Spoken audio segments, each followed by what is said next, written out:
Before we dive right into the Word of God, I just want to personally thank you for dropping by on our YouTube channel. This message was recorded during our weekly worship experience. So if you are in the area, visit us. We would love to worship with you in the flesh. I pray in Jesus' name that this message will become a fuel in the fire. So get your hearts ready. Ipinapanalangin ko sa Panginoon that God will divide this message into 1,000 different ways so that it will benefit your soul. Enjoy!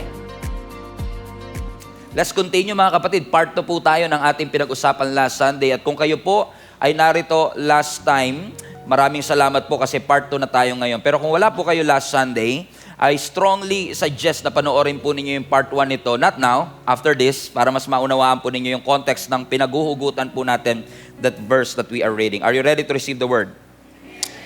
Acts chapter 28. We're going to read verse 1 to 6. So last Sunday, we talked about Acts 27. Ituloy po natin yung kwento sa Acts chapter 28, verses 1 to 6. If you're there, say Amen.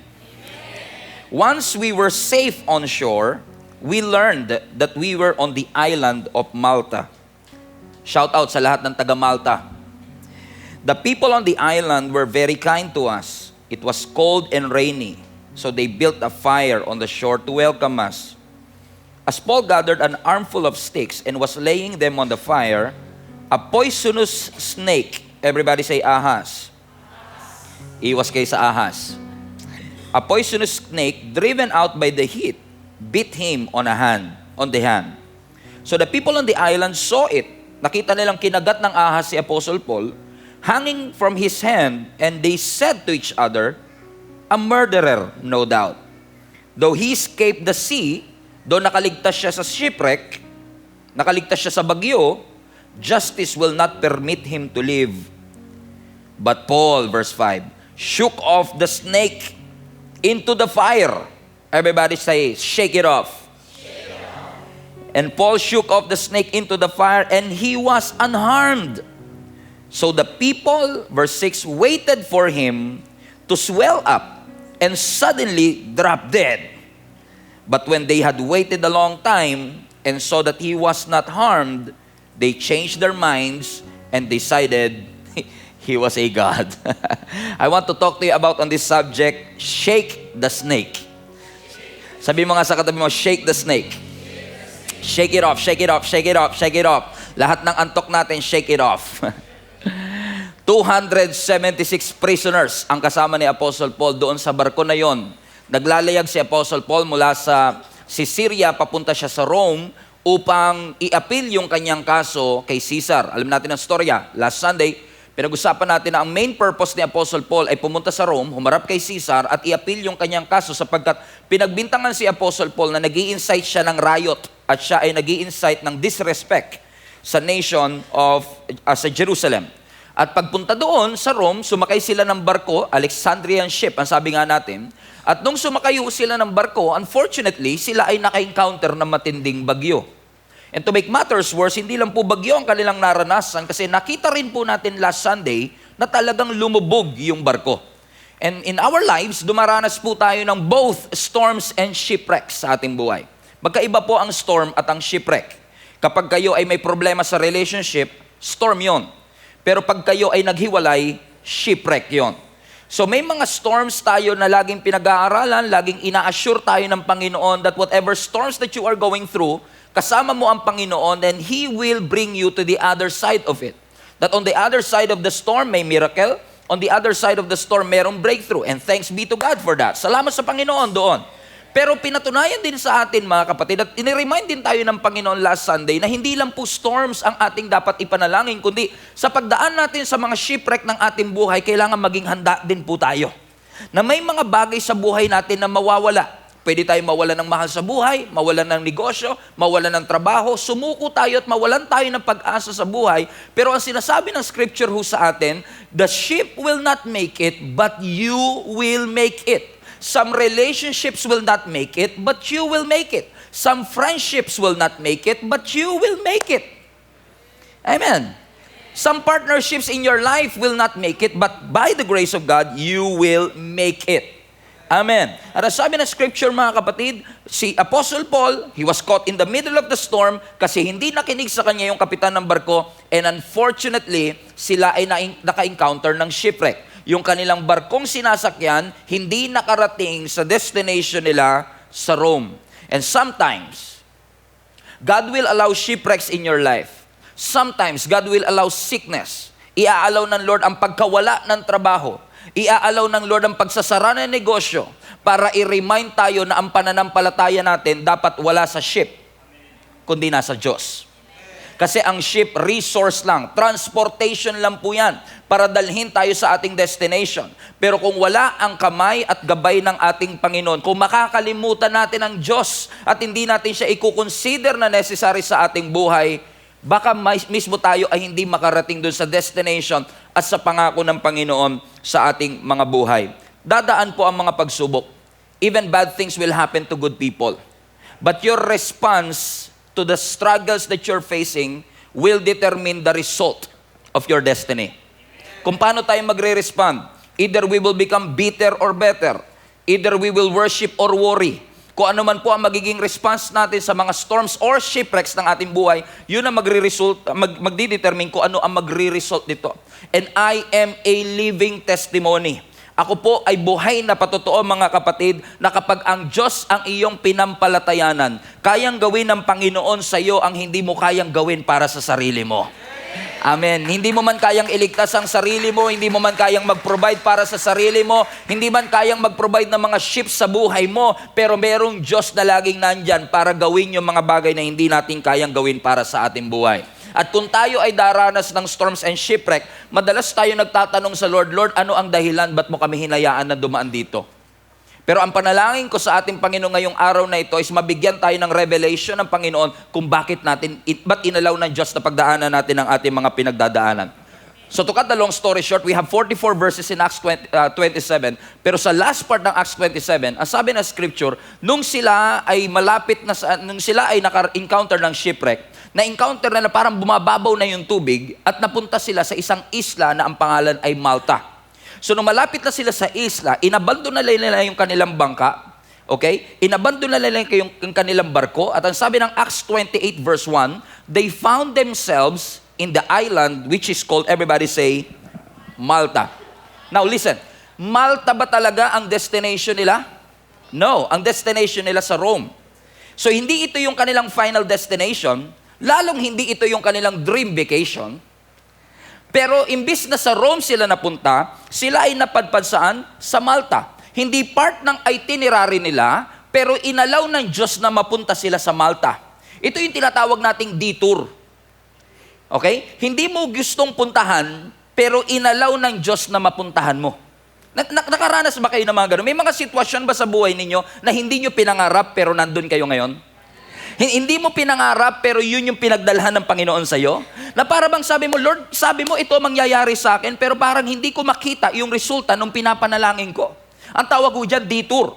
Hindi porket dumadaan tayo sa detour, hindi ka na kayang dalhin ng Lord sa iyong final destination. Kasi i-spoil ko uli sa inyo. After ng Acts 28, nakarating si Apostle Paul sa Rome. Yun nga lang, bago siya nakarating sa Rome, dumaan muna siya saan? Sa Malta. At maaaring sa ating buhay, maraming nagtatanong sa atin, Pastor, I should be married by this time. By this time, dapat may negosyo na ako. By this time, dapat may sariling bahay na ako o kotse na ako. By this time, dapat successful na ako. By this time, dapat meron akong 1 million followers. By this time, dapat meron akong dream job. Pero unfortunately, mga kapatid, hindi lahat ng dinidesire at pinapangarap natin ay instantly nararanasan natin. Kaya importante pong mag-rely tayo sa ating Panginoon kasi hindi lahat ng destination na gusto nating puntahan ay instantly mapupuntahan natin because sometimes God will allow us na mapunta sa mga detour, sa mga Malta ng ating buhay for us to realize na si Lord ang naglilid sa atin doon sa destination na gusto niyang pagdalhan sa atin. Ibig sabihin, yung Malta is a symbol of a place na hindi mo plinano pero napuntahan mo. Nakaka-relate ho ba kayo? Nakaka-relate ako dyan. Katulad natin, si Apostle Paul din, maraming tanong sa ating Panginoon siguro, bakit mo inalaw, Lord, na mapunta ako sa mga Malta ng aking buhay? Pero alam niyo mga kapatid, ang katotohanan, hindi lang sometimes, pero most of the time, Malta had to happen. kailangang mangyari.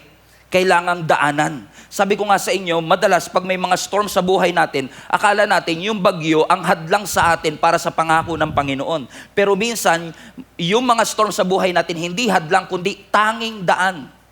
Yun lang ang daan, wala nang iba. So you have to go through it so that you will become stronger in preparation for the next season of your life. Kasi kung iaalaw ka ng Panginoon na hindi dumaan dun sa storms and shipwreck, you will be weak enough to face the second season of your life. So hindi iaalaw ng Diyos na mangyari yon. Nadaling ka niya sa isang lugar that you are not strong enough to endure it. After all, kapag may testing, ang objective ng Lord, pumasa ka. You're not being tempted. You're being tested.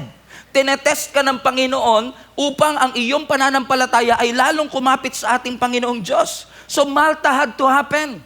That shipwreck sometimes had to happen. That closure of that business sometimes had to happen. The end of that relationship sometimes had to happen. Malta had to happen. Everybody put that in the chat. Malta had to happen. So kung ito ay kailangang mangyari, kung kailangan dumaan ako sa mga bagyo ng aking buhay, edi gawin ko na lahat ng pwede kong gawin to make the most out of it. Kung dadaan naman ako sa pagsubok, paano ko maximize yung season na yon na hindi ko minamadali ang paglabas, kundi nagpapaturo ako sa Panginoon, Lord, ano ang gusto mong ituro sa akin kung ako ay dumadaan sa Malta ng aking buhay? Kung ako ay dadaan sa sitwasyon na hindi ko napaghandaan. Kung ako ay dadaan sa sitwasyon na bigla ko natanggal sa trabaho at hindi ko ine-expect. Na bigla kami nagkaroon ng relationship problem. Na bigla ako nagkaroon ng sakit. Na ako ay biglang nagkaroon ng baby, hindi ko plinano. Na kung ako ay 30 years old na pero wala pa rin nanliligaw sa akin, Lord, what shall I do? Ang hirap pa tawanin ng 9 a.m. service talaga. What? Everybody say, what should I do, Lord? If Malta had to happen, what should I do? Because you know what? You have to be ready for it. Kasi hindi lahat ng tao nananalangin para sa iyong katagumpayan. May mga tao nananalangin para sa iyong pagbagsak. Amen? May mga tao na gustong-gusto kang nakikita sa Malta. May mga taong gustong-gusto kang nakikita sa gitna ng bagyo. May mga taong gustong-gusto kang nasi-shipwreck. Kung tayo nananalangin, Lord, iiwas mo ako sa storms, may mga taong nananalangin din. Hindi ko lang alam po sa Diyos. Pero nananalangin din sila na ikaw ay bumagsak. Na kapag nag-board exam ka, you are praying pumasa ka, pero may mga taong sana bumagsak siya. Naintindihan niyo sinasabi ko mga kapatid. So how could I maximize the season that I am in? Because not people are pleased with my success. Mapapatunayan niyo ito mga kapatid sa verse 2. Kasi ang sabi ng scripture, pagdating nila sa verse 1, nung nakarating sila sa Malta, sabi ng verse 2, the people on the island were very kind to us. Actually mga kapatid, kung titignan niyo ang New King James translation, ang translation dito mga kapatid is the people there in Malta, the Maltese, yung mga taga Malta, they showed us unusual kindness. So dito sa translation na to, they were very kind.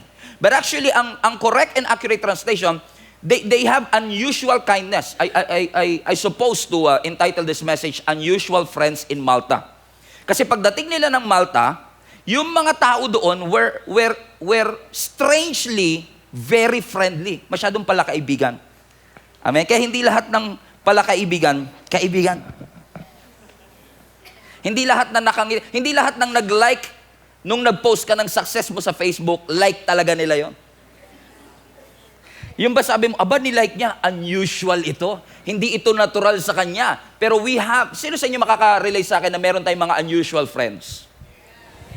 Yung may mga ginagawa sila na hindi mo maintindihan. Na nakangiti sila pag nakaharap ka, pero hallelujah.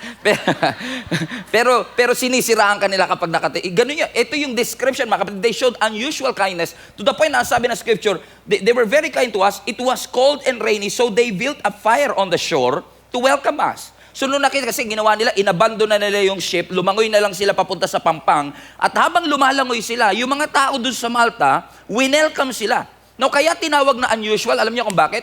Kasi by history, ang mga Maltese, hindi yung mga present na taga-Malta ngayon, kundi yung mga Maltese back in the day, were barbarians and cannibals. Kumakain sila ng tao. So kaya unusual kindness, siguro iniisip nila, Kaya siguro naghahanda to ng apoy para ililitsyon kami. Yung mga ganun ba? May mga ganun, di ba? Pag sobrang bait, nagtataka ka din eh. Di ba? Lahat nyo ba yun? Yung parang may sakit yata to ha. Sino sa inyo nakaka-relate na ganun? Pagka sobrang bait, yung parang pag yung tao hindi mabait, sanay ka na eh. Di ba? Pero pag yung tao mabait, parang nagtataka ka, ba't ganito to? Siniraan mo na, bibigyan ka pa ng adobo. Yung mga ganun, di mo sila maintindihan. Kaya nung welcome sila, nung lumalangoy na yung 276 na sakay ng barko, papunta dun sa shore, winelcome sila ng mga taga Malta at pinaghandaan pa sila ng apoy to welcome them because it was raining, kasi nga may bagyo, come on now, what a revelation, and it was cold.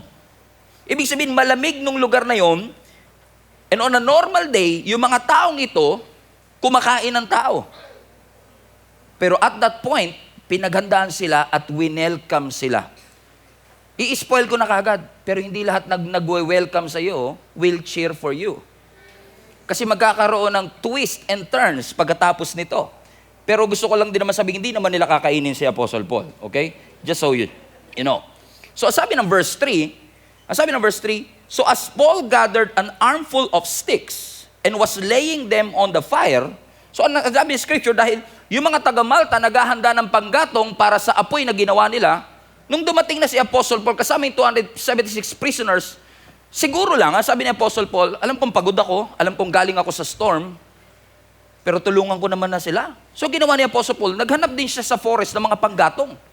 Kumuha siya ng mga panggatong, inaayos niya yung bonfire na ginagawa ng mga taga Malta, and little did he know, habang inaayos niya, dahil sa init ng apoy, lumabas yung snake, pumulupot sa kanyang kamay, at kinagat si Apostle Paul. And here comes the twist and turns. Kasi nung una, wini-welcome nila si Apostle Paul, di ba? Winelcome nila si Apostle Paul, gumawa pa sila ng bonfire para kay Apostle Paul. Nakakaawa si Apostle Paul, no? Pero mo, bumagyo na. Na-shipwreck na. Nakagat pa ng ahas. It is a series of unfortunate events. Sino sa inyo nakakaranas ng mga ganito, mga kapatid? Na parang umaga pa lang ang dami mo ng pagsubok na pinagdaanan. Umaga pa lang, kala mo hating gabi na kagad. Sa dami, kotang-kota ka na sa mga pagsubok ng buhay. Sabi mo, Lord, tama na po. Bukas naman po yung iba, sarado na po yung puso ko. Masyado na po mabigat yung mga problema. Alam ko, ako lang nakaka-relate dito. Kaya nga sabi ko sa inyo, mas maganda may secretary tayo eh. Para pag may mga problemang nagpapa-appointment, sabihin mo next time na lang. Di ba? O wala na po, hindi na po tumatanggap ngayon. Importante, di ba? Kasi, pero ang totoo mga kapatid, ang problema hindi nagpapaschedule. At ang nakakalungkot pa, biglaan kung dumating. Hindi mo inaasahan. Di ba pag may mga bisita kayo na bumibisita na walang paalam, minsan bisita di ba? Di ba? Sa totoo lang, di ba? Mga kapatid, hindi mo naman sila in-expect, pero nandun sila. Yung may laway ka pa rito, tapos yung nakapadyama ka pa, darating sila, wala sila, parang busy, pero ang problema, ganun mga kapatid. Just because you think na malakas ka na, it doesn't mean na hindi ka kayang pabagsakin, hindi ka kayang pahinain ng mga pagsubok ng ating buhay.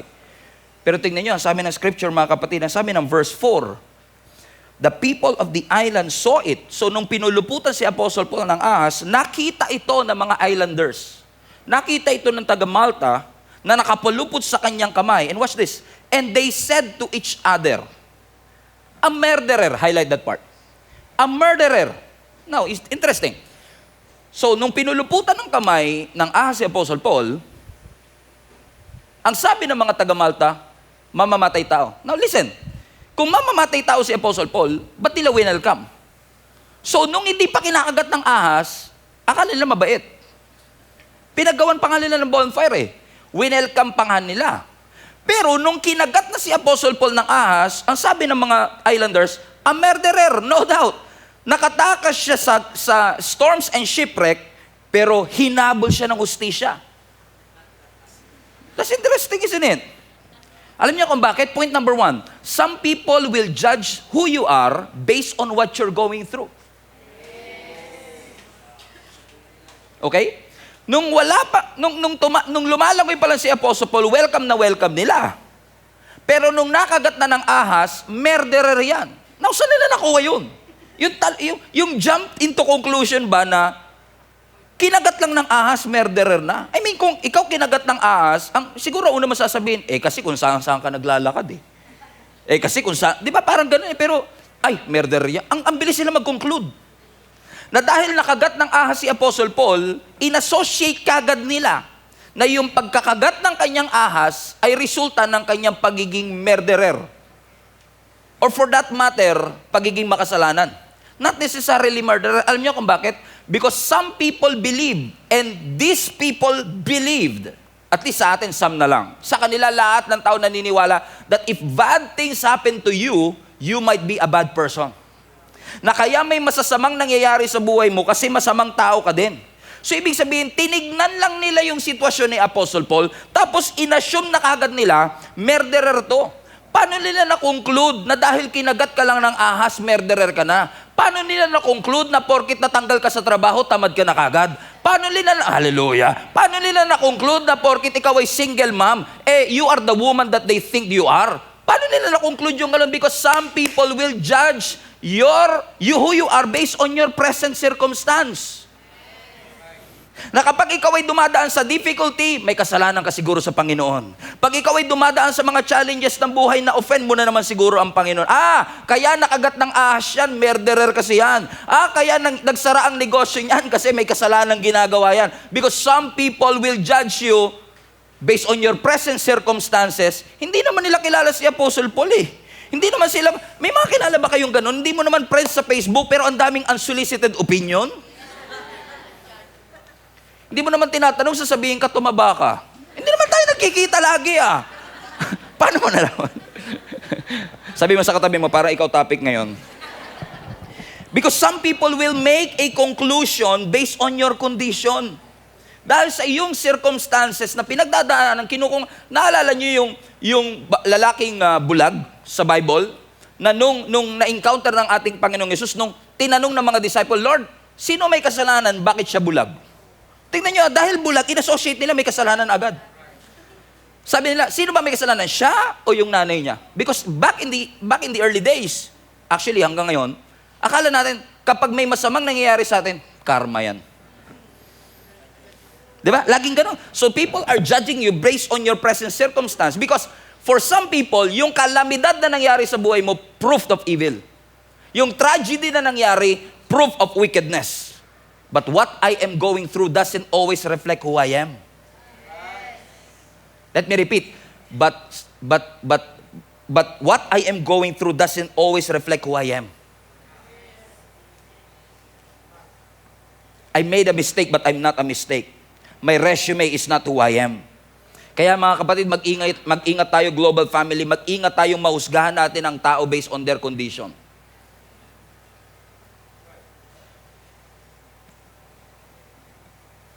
Sabi mo nga sa katabi mo, friends tayo. Hinusgahan na kaagad nila. They don't know what Paul have been through. Hindi nila alam yung history ng Apostle Paul Alam ba nila na si Apostle Paul ay binato, he was stoned and almost died? Alam ba nila na si Apostle Paul nakulong?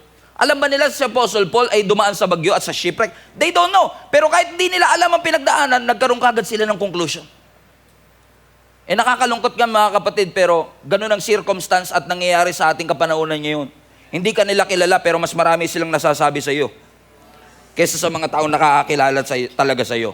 Sometimes we people are easy to judge because kahit na wala tayong context of what they are going through, kahit di natin alam yung kanilang history, kahit di natin alam yung kanilang pinagdaanan, napakadali sa ating maghusga. Kung alam lang nila kung gaano kadaming storms ang in-endure mo para makarating to where you are right now. Kung alam lang nila kung gaano karaming mga pagsubok ang iyong pinagdaanan, gaano karaming challenges, gaano karaming mountains ang iyong in-endure para makarating ka sa where you are today. Malayo ka pa, pero malayo ka na. And they don't know that. They don't know that. So it's easy for them to judge. Naalala niyo yung si Job? Yung mga kaibigan ni Job? Nung dumaan kay Job, yung napakatinding problema, ano yun? Namatayan siya ng 10 anak. Nawalan siya ng hanap buhay. Tapos nagkaroon pa siya ng incurable disease. Amen. Na it doesn't make sense. Kasi sa Job chapter 1, ang sabi ng scripture, he was a righteous man. How come na isang righteous man, matuwid na tao, walang kasalanan, daranas ng pagsubok? Ang sabi ng mga kaibigan ni Job, kaya ka nagkaganyan kasi makasalanan ka. Siguro meron kang kasalanan sa Diyos. How would they know? Diyos ba sila? But some people will always create a link between what you're going through and who you are. Pero alam nyo mga kapatid, hindi ito patungkol sa mga bagay na ginawa natin. In fact, naniniwala ako kung may mga pagsubok sa ating buhay, it's best for us to ask the question, Lord, what you are up to? Ano yung bagay na tinuturo mo sa akin? Amen? Lord, ano yung gusto mong ilagay sa puso ko? Ano yung gusto mong ituro mo sa akin para sa future? Ano yung gusto mong malaman ko sa aking buhay? Because you know what? When I look at what God has done in my life, at least for me, kapag tinitignan ko ang mga bagay na ginawa ng Panginoon sa akin, there is no doubt in my mind that where I am does not necessarily who I am.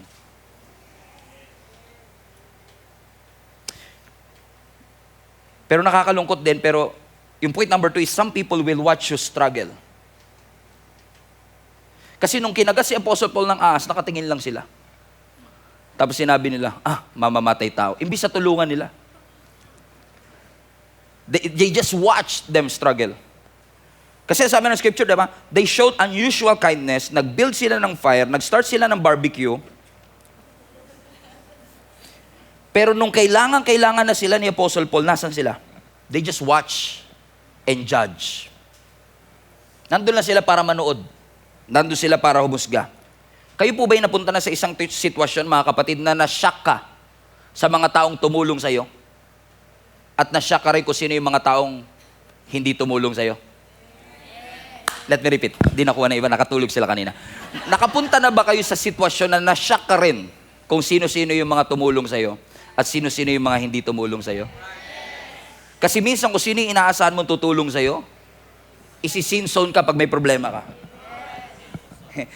hindi kayo ito taga-iba lang siguro to, taga-iba lang. Yung pag nag-chat sila at may kailangan sila sa'yo, nagpa-follow up. Pero pag ikaw na yung may kailangan sa kanila, hindi kayo ito. Sabi mo sa katabi mo, hindi ikaw to. Ito. Kasi ikaw matulungin ka eh. Pero sabi ng scripture, nung si Apostle Paul kinagat ng ahas, nasa sila? They just watch. They just judge. Meron silang kapasidad na tumulong, marami sila. Meron silang kapasidad na mag-initiate ng tulong, pero wala silang willingness na tumulong. Maraming ganyan. May kapasidad, pero walang willingness. Kaya nga sabi ng isang leper kay Jesus, Lord, if you are willing, make me clean. Kasi alam niya, walang duda, may kapasidad ang Diyos na magpagaling. Pero willing ba ang Diyos? Yun ang tanong eh. Willing ba ang Diyos? Willing ba ang taong tumulong? Willing ba ang mga kaibigan natin? Willing ba ang mga taong nakapaligid sa atin na tumulong kung tayo ay dumaranas ng pagsubok? You have to discern. Kaya it's very important for us, mga kapatid, as a Christian to know, we should love everyone. Just take note of this. We should love everyone. Tayong lahat ay tinawag ng Diyos na mahalin ang ating kapwa. Tinawag tayo para igalang ang ating kapwa. Tinawag tayo para i-honor ang ating kapwa. Pero kailangan mong ingatan kung sino-sino yung mga taong nasa inner circle mo. Kung sino-sino yung mga taong may kapangyarihan to speak life into you. You have to take care of it. Na sa mga panahon na kailangan mo ng tulong, they will be there for you. Na kahit tumawag ka ng 3 a.m., they will answer that phone. Amen. Na yung kanilang pagtulong ay hindi inconvenience, kundi it is a privilege. Because you built a relationship with them. You should surround yourself with people that will help you. Especially in times of storms and shipwrecks that will happen in your life. Dagdagan na natin, kapag nakagat ka ng ahas. Na sa mga panahong nakagat ka ng ahas, hindi sila takot sa ahas. That they're willing to die for you. Wala nang kayang gumawa nun kundi ang ating Panginoong Hesus mismo. Kasi yung produkto ng isang ahas dun sa Genesis, sinagip tayo ng ating Panginoon nung ibinigay niya ang kanyang buhay sa atin 2,000 years ago. At siya ay namatay, nilibing at muling nabuhay para sa atin. Kaya hindi lahat ng tao pwede mong tawaging kaibigan. Ulitin ko, hindi lahat ng tao pwede mong tawaging kaibigan. Baka kaibigan niyo yung katabi niyo, mag-emi na kayo para marinig niya. Hindi lahat ng tao ay pwede mong tawaging kaibigan. You take care, you should be mindful kung sino-sino yung mga taong sinasamahan mo. You should be mindful kung sino-sino yung mga taong kausap mo. Because if you hang with them long enough, you will start to say what they say and think about what they think about. Magiging pareho kayo eh. Ito nga, si Jenny nga, lugi na siya. Alam mo si Jenny, nalugi na to eh. Kasi recently, mga misis sinasabi sa amin, magkamukha na kayo. May mga ganun, di ba? Lugi siya eh. Oh, so siya, para siya na downgrade, ako upgrade eh. Our friends are shaping our future. Tell me who your friends are. and I will tell you your future. Amen? Because if you hang with them long enough, you will start to do what they do. If you always, kung lagi mong kasama nine broke friends, baka ikaw yung maging pang-10. It's highly likely for that to happen. That's why you should surround yourself with people that when you call, they will be there to answer that phone. That when you are bitten by the snake, they are willing to sacrifice their life para ikaw ay ligtas. Sabi nga ng Proverbs 18:24, some friendships don't last long. But there is one loving friend who joined to your heart closer than a brother, sabi ng ibang version. That's what friends are for. In good times, in bad times, I'll be on your side forevermore. Parang alam niyo yun Amen? Kaya mga kapatid, when you have a problem, when all hell broke loose, when your backs are against the wall, mag-attendance ka. Sino itong mga tao na to na present kapag ako'y may pagsubok na pinagdadaanan? Sino ito yung mga tao na absent din kapag ako'y may mga pagsubok na pinagdadaanan? Kasi pag nag-i-struggle ka, hindi mo kailangan ng mga taga-nood. Ang kailangan mo, kaibigan. Minsan kasi yung mga taong sound effects lang sa buhay natin, kaibigan na tawag natin sa kanila di ba may mga ganun sound effects lang yung kayang ibigay. Sis, hirap na hirap ako, may problem ako ngayon. Yun lang yun. Hanggang doon lang yun. Sound effects. At least may sound effects ka. Kasi maganda rin naman yung nag-i-emote ka. Di ba? Maganda rin may sound effects Para kang gumagawa ng sarili mong music video.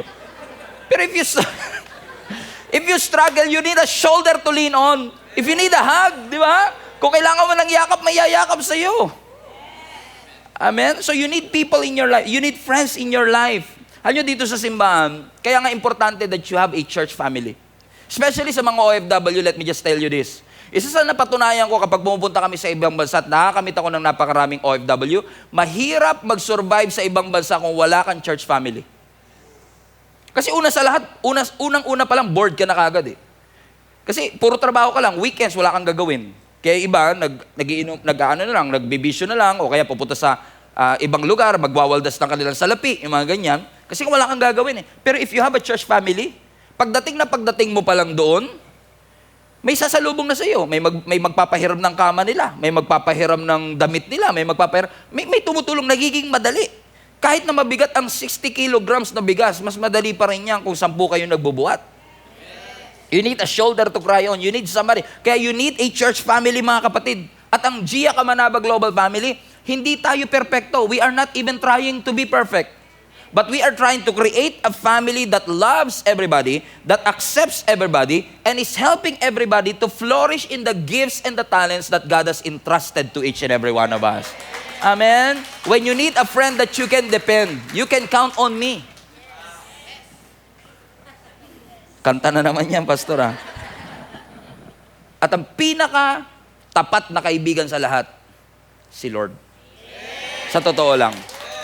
Kasi si Lord, hindi lang po niya pinagmasdan ang ating sitwasyon, tinulungan niya tayo. If I may rephrase that, binaba niya tayo. Mula sa kalangitan at ibinigay niya ang kanyang buhay. Hindi siya nagpadala ng Abraham, hindi siya nagpadala ng Moses, hindi siya nagpadala ng angel para sagipin ka, sarili niya mismo.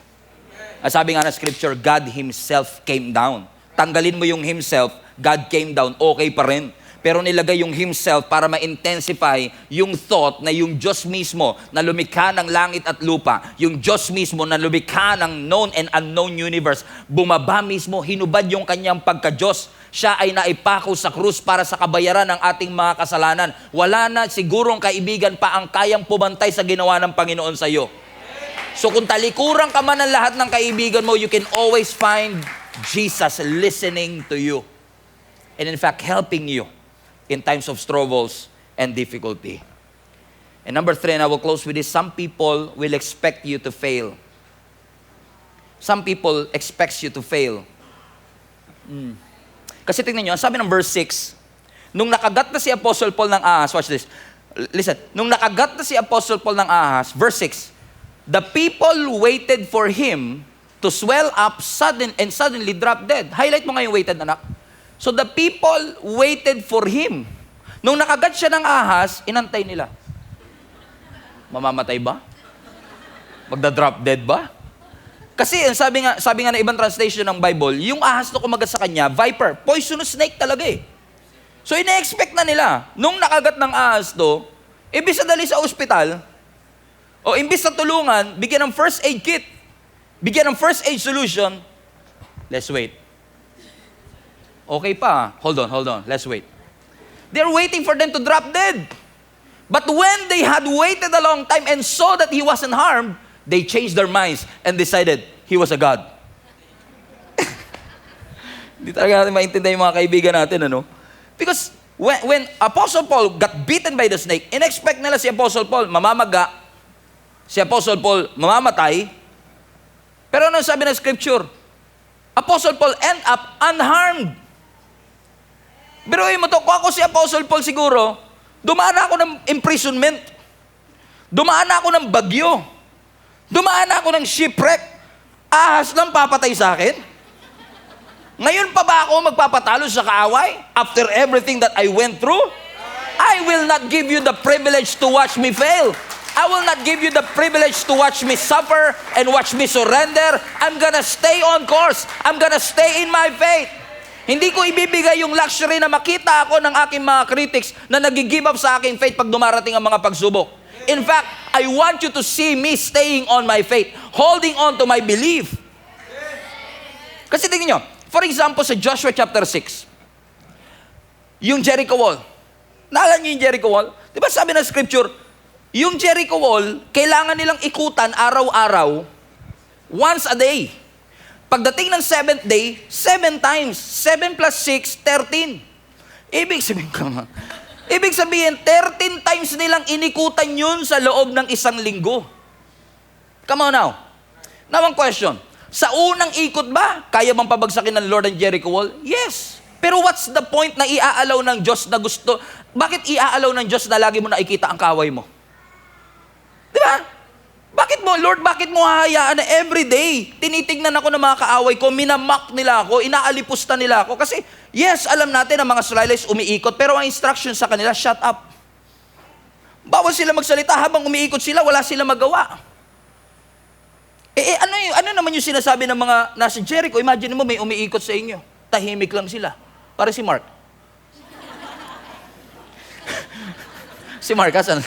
Si Mark, tahimik lang eh. Okay. Umiikot sila. Siguro sinasabi ng mga taga-Jericho, anong trip nito mga to? Ba sila ikot ng ikot araw-araw? Bakit iaalaw ng Diyos na papuntahin ka sa parehong opisina, alam naman niya nag-i-struggle ka doon? Why would He allow? Bakit parang pakiramdam natin pinoprolong ng Lord yung suffering? No, may purpose ang Panginoon. Kung bakit niya inaalaw na umikot ka sa parehong Jericho Wall araw-araw. Listen, ano ang purpose? Not for you to see the enemy, but for the enemy to see you. Na nagpapatuloy, na hindi sumusuko, na hindi nag-give up. Amen? So kung sabihin ng Panginoon sa iyo, keep on doing that, minsan nakakalungkot kasi mawawalan ka ng gana eh. Yung boss ko na naman pupuntahan ko, ayoko na pumasok doon eh. Pero hindi sinasabi ng Lord na pumunta ka para makita mo yung nakukonsumi ka sa boss mo. Hindi para makita mo yung boss mo, kundi para makita ka ng boss mo. Na anumang pagsubok, tinitiis mo, ini-endure mo. Na hindi ka sumusuko sa anumang pagsubok ng iyong buhay. Just keep on doing what you ought to do. Alam ko may mga pagkakataon gusto mong gumanti. Alam ko may mga pagkakataon that, sa totoo lang, it feels good to get even. It feels good gumanti. Come on now. At pag tayo, ito ha, totoo lang, mag-i-honest kayo kasi honest ako sa inyo ha. Pag gusto mong gumanti, pag may ginawa sa'yo, hindi ka papayag na same lang. Kailangan lamang. Di ba? Ewan ko nga sa ating mga Pilipino, halimbawa, eat all you can, di ba? Halimbawa, $3.99. Kailangan yung kakainin ko, 500 worth yan. Lulugiin natin tong establishmentong ito. Talaga kahit busog na busog ka na, hindi ako papayag. Di ba bakit? Kasi gusto mo makalamang eh. Kaya nga sabi ng scripture, di ba? Merong kasabihan tayong an eye for an eye, a tooth for a tooth. Ang tawag dyan, Hammurabi's Code. Yan yung katuruan kung saan, kung ano yung ginawa sa'yo ng iba, gantihan mo rin ng pareho. Pero ang rule na yon, kailangan same. So kung ninakawan ka ng kalabaw, kailangan yung kapalit, kalabaw lang din, hindi pwedeng sobra. So nilagyan din nila ng limitation. So sa batas ng mga Jewish people, pwede kang gumante pero hindi sobra dun sa ginawa sa'yo. Kaya sila may Hammurabi's Code. Pero ano sabi ng Panginoon? Sa Matthew chapter 5 verse 38. Tingnan nyo to. You have heard that it was said. Ibig sabihin na sinasabi ni Jesus, narinig nyo na sinabi ng iba to. An eye for an eye, a tooth for a tooth. Stop lang. Kasi yung ibang mga hindi naman nagbabasa ng Bible, kino-quote nila itong part na to. Di ba sabi ng Bible nyo, an eye for an eye, a tooth for a tooth? They took it out of context. Hindi si Jesus ang nagsabi niyan. Ang sabi nga ni Jesus, you've heard that it was said. Kayo yung nagsabi niyan. Rule nyo yan. Patakaran nyo yung eye for an eye, a tooth for a tooth. Di ba sa patakaran nyo, kaya nga di ba yung context yan, pag kinuha ka ng isang mata, isang mata lang din ang pwede mong dukutin, hindi pwedeng dalawa. Kung ako yun, di ba? Dinukutan ka ng isang mata, dalawa, hindi pwede isa lang. Di ba? Kailangan gaganti ka doble. Kaya ginawa ng mga Jewish people, hindi rin naman okay dyan. Hammurabi's Code tayo, patas lang dapat. Kung isang mata lang din ang katumbas. Kaya sinabi nila, buhay ang kinuha, buhay ang kabayaran. Doon ko galing yan Yung an eye for an eye, a tooth for a tooth. Pero ano sabi ni Lord? Next part. But I tell you, don't stand up against an evil person. So if someone slaps you on the right cheek, turn to him the other cheek also. So sabi ni Jesus Christ, alam ko ang rule din nyo, an eye for an eye, a tooth for a tooth. Pero ito ang aking sinasuggest. Huwag na yun ang patulan at gantihan yung mga evil person. Kapag sinampal ka sa kabilang pisngi, ibigay mo pa yung kaliwa. Ito yung part ng Bible na kung pwede lang tanggalin, tatanggalin mo di ba? Kaya nga sabi ko sa inyo, madali lang maging Kristiyano kung wala itong verse na to. Pero andyan siya Ano sinasabi ng Scripture? Alam ko meron tayong temptation na gumanti. Alam ko meron tayong temptation na gawin din ang ginawa ng iba. Na hindi nyo ako tinulungan, hindi ko rin kayo tutulungan. Pero hindi sinabi ng Panginoon, based sa verse na yan, na hindi porket may ginawa silang mali sa ating, gagawin din natin sila ng mali.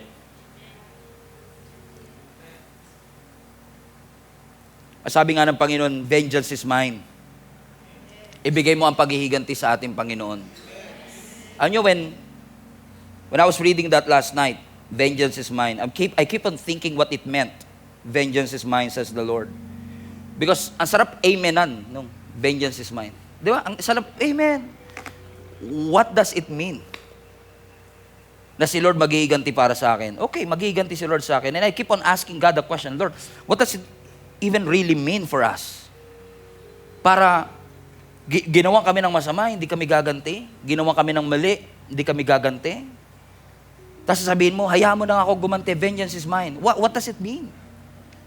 Ayun, para ang sinasabi ng Lord sa atin, when people do something bad in you, kung may ginawa silang mali sa iyo, just take it up to the authority, the one who can handle it. Para sinasabi ng Panginoon, kung ikaw lang din ang gaganti, sabi ng Lord, wag na. Leave it to me. Because God has the authority to give and to take.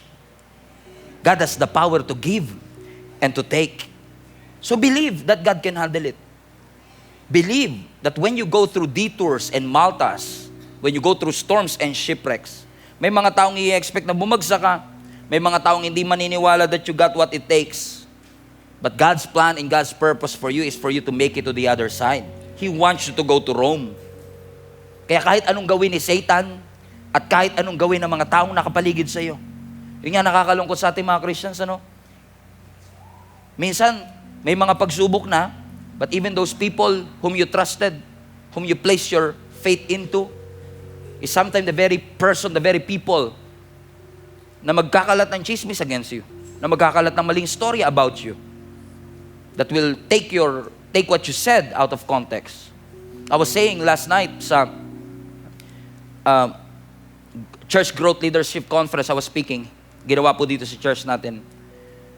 I was telling them na, alam ko, nang nagsimula ako maging pastor, na hindi lahat ng kasama ko ngayon, kasama ko pa rin 3 years later. I know that. Alam ko yon. Pero na-underestimate ko siya. Kasi nung may umalis na, ang sakit pala talaga. Nung may mga kaibigan ka at kamanggagawa mo na gumawa ng maling kwento patungkol sa'yo, Kala mo parang sabi mo, kakampi ko ang Diyos, ipaghihiganti ako ng Panginoon. Pero if truth be told, masakit. I still remember so many nights that I feel hurt and I felt devastated when people leave. Kapag may umaalis, sometimes I give them my blessings, but deep inside, I was hurt. Am I not enough? Hindi ko ba nagawa ang lahat? May mga cases na sasabihin mo, ang dami ng panahon at dami ng taon na nag-invest ako sa taong ito. Hindi ba parang sayang naman lahat ng investment ko? Ang dami ko nang binigay na oras sa Kanya, ang dami ko nang binigay na resources sa Kanya. Lord, sayang naman yung lahat ng yun. Pero alam niyo, one night, kinausap ako ng Panginoon, sabi niya, hindi sayang lahat ng investment mo sa mga taong umalis. Because after all, you are not investing in them. You do it for God's kingdom. At dahil ginawa mo siya for God's kingdom, it's never a waste. After all, you've learned something from it. So some people will want you to fail. Some people will believe that you don't have what it takes. But when things in your life came, when storms and shipwrecks come, when snakes came, what shall we do? Verse 5. Nung kinagat si Apostle Paul ng snake, ang sabi ng scripture, but Paul shook off the snake into the fire, and it was unharmed. The best thing you can do, shake it off. Shake it off. Because your purpose is bigger than your pain. Your calling is bigger than your pain. Amen? So shake it off. Because the storms and shipwrecks in your life will either shake your faith or shape your faith.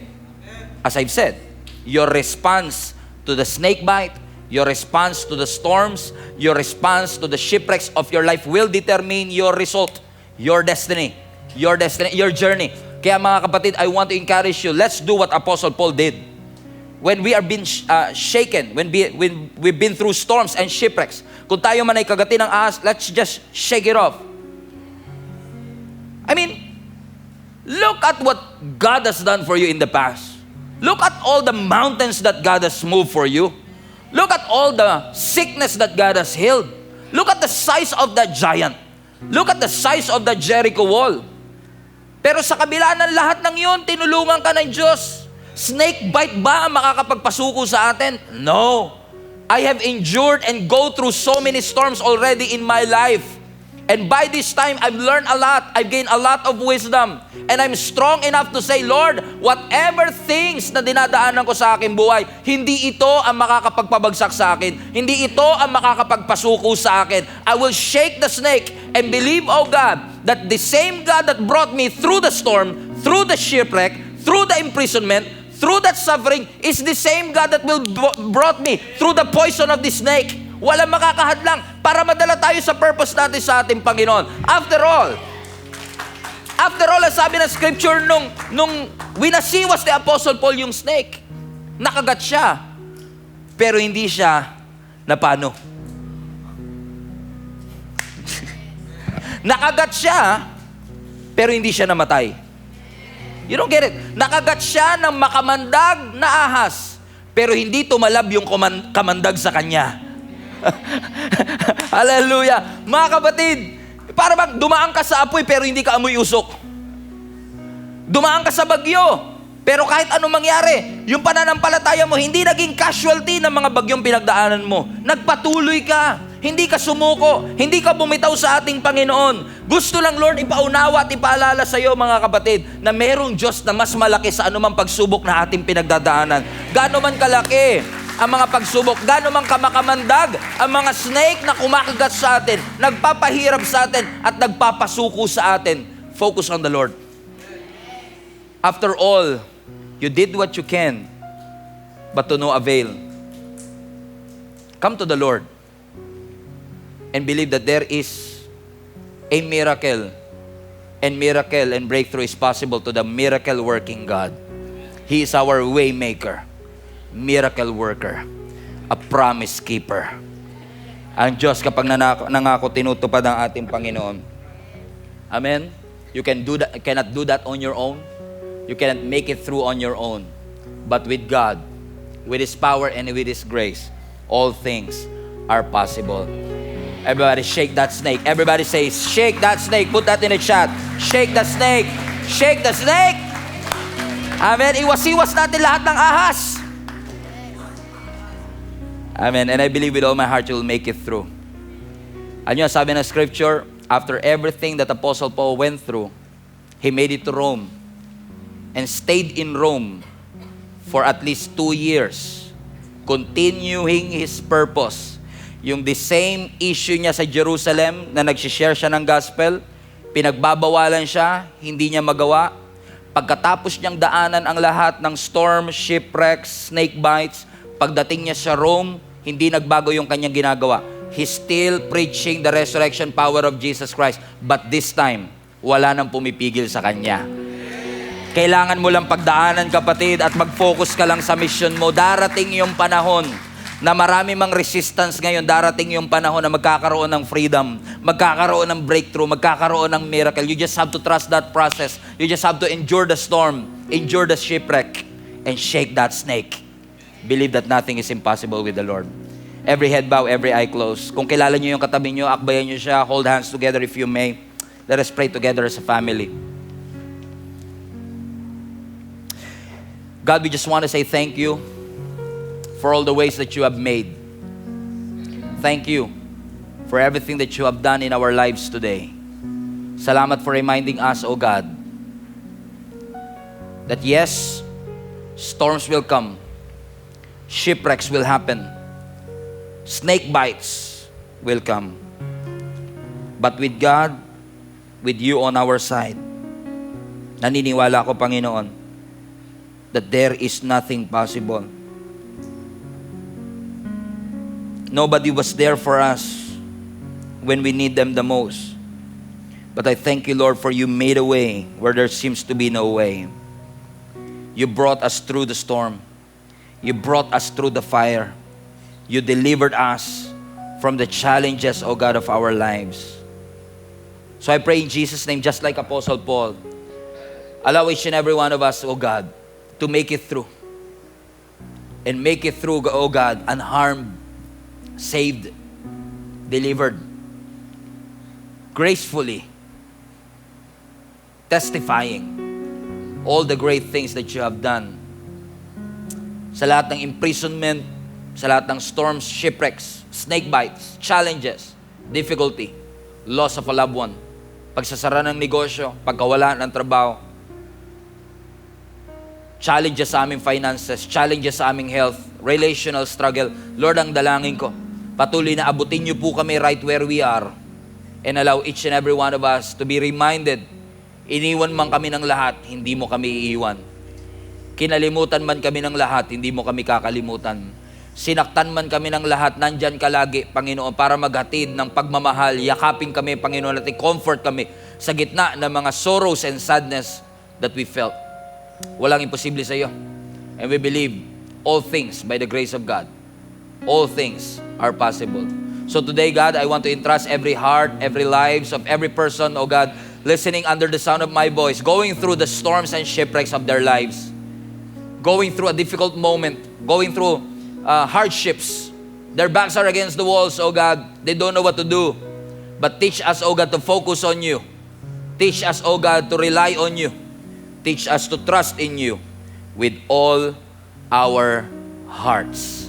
We love you. We thank you. We honor you, God. In Jesus' name we pray. Amen. Amen. Amen. Hello, Global Family. Thank you for watching.